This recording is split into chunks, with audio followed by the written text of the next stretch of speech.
সকালে ব্রাশ করার সময় থুতুর সাথে রক্ত দেখছেন, অথবা শক্ত কিংবা আপেলে কামড় দিলে সেটিতে রক্তের দাগ দেখছেন, এটি কি সাধারণ সমস্যা বলে এড়িয়ে যাওয়া যাবে না। আপনি জানেন কি, এটি আপনার একটি বড় সমস্যারই প্রাথমিক সংকেত। আমি ডক্টর বিবি খাদিজা আনুশা, কনসালটেন্ট লেজার ডেন্টাল। আজকে এই মাড়ির ফুলে যাওয়া অথবা রক্ত পড়া এর থেকে প্রতিকার ও সমাধান নিয়ে আজকের ভিডিওতে আলোচনা করব। মাড়ি থেকে রক্ত পড়ার বেশ কিছু কারণ থাকতে পারে, তার মধ্যে জিঞ্জিভাইটিস। এটি দাঁতের প্লাক বা ব্যাকটেরিয়ার কারণে মাড়ির প্রদাহ, এটি রক্ত পড়ার সবচেয়ে বড় কারণ। ভুলভাবে ব্রাশ করা, খুব জোরে বা শক্ত ব্রাশ ব্যবহার করলে মাড়ি জখম হয়ে রক্ত পড়তে পারে। ভিটামিনের অভাব, ভিটামিনের অভাবে, বিশেষ করে ভিটামিন সি এবং ভিটামিন কে এর অভাবে মাড়ি দুর্বল হয়ে যায়।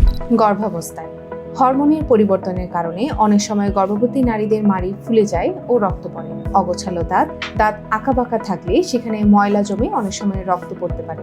এর সমাধান এবং প্রতিকার: 1 গ্লাস কুসুম গরম পানিতে সামান্য লবণ মিশিয়ে 2 থেকে 3 বার কুলকুচি করুন।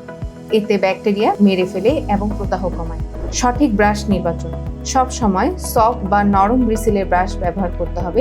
শক্ত ব্রিসেল ব্রাশ ব্যবহার করলে মাড়ি জখম হয়ে যায়। ভিটামিন সমৃদ্ধ খাবার: প্রচুর পরিমাণে টক জাতীয় ফল যেমন আমলকি, লেবু এবং সবুজ শাকসবজি খেতে হবে। লবঙ্গ বা লবঙ্গের তেল: প্রতিদিন অন্তত 1 বার ডেন্টাল ফ্লস ব্যবহার করতে হবে। এরকম জরুরি টিপস পেতে আমাদের ইউটিউব চ্যানেলটি সাবস্ক্রাইব করুন এবং আমাদের ফেসবুকে লেজার ডেন্টালের পেজটি ফলো করবেন। এবং এই সমস্যায় যদি আপনি ভুগছেন তাহলে অবশ্যই লেজার ডেন্টালে আপনার অ্যাপয়েন্টমেন্ট বুক করবেন আমাদের উত্তরা এবং বনানী।